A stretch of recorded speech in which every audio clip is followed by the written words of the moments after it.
They called me names. They laughed at me.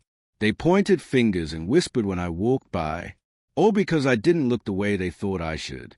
Hi, my name is Emily, and this is a story of how being called ugly every single day broke me until I rebuilt myself stronger, smarter, and yes, more beautiful than ever. But this isn't just a glow-up story. It's about pain. It's about transformation.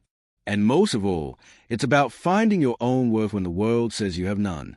It started in 6th grade. I was just 11. Back then, I didn't wear makeup.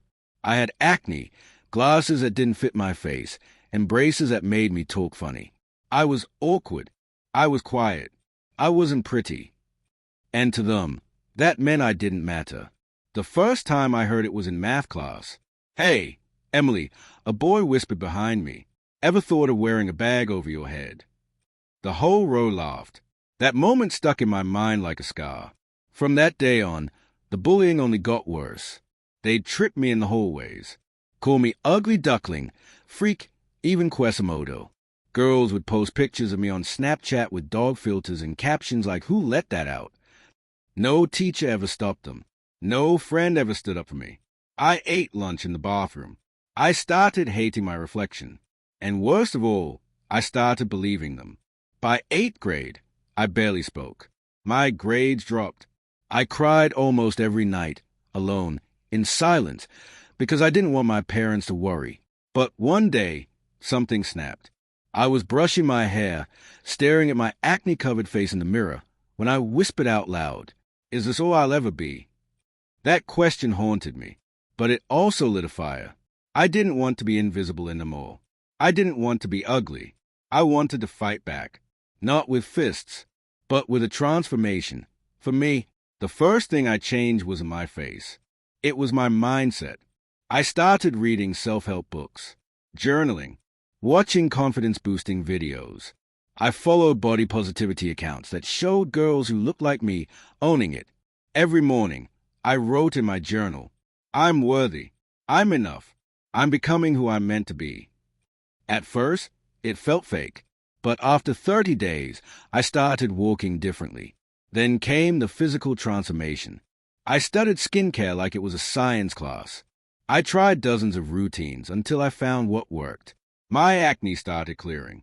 I watched YouTube tutorials on makeup, not to hide, but to express.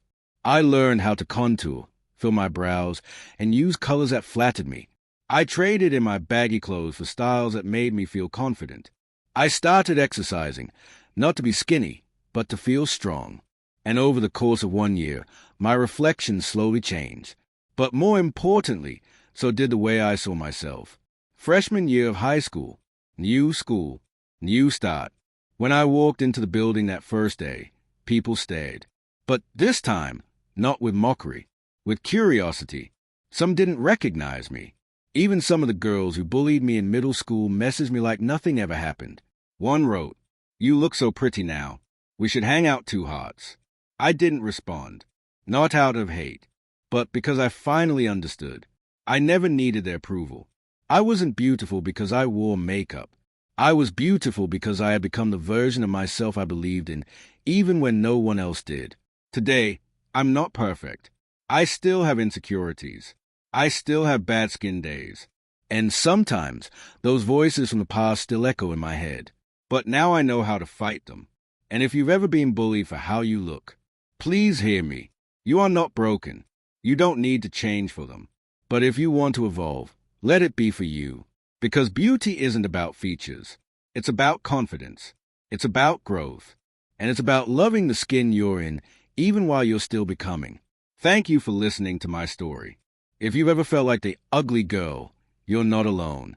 No matter what they said about you, you can rewrite the story. Stay kind.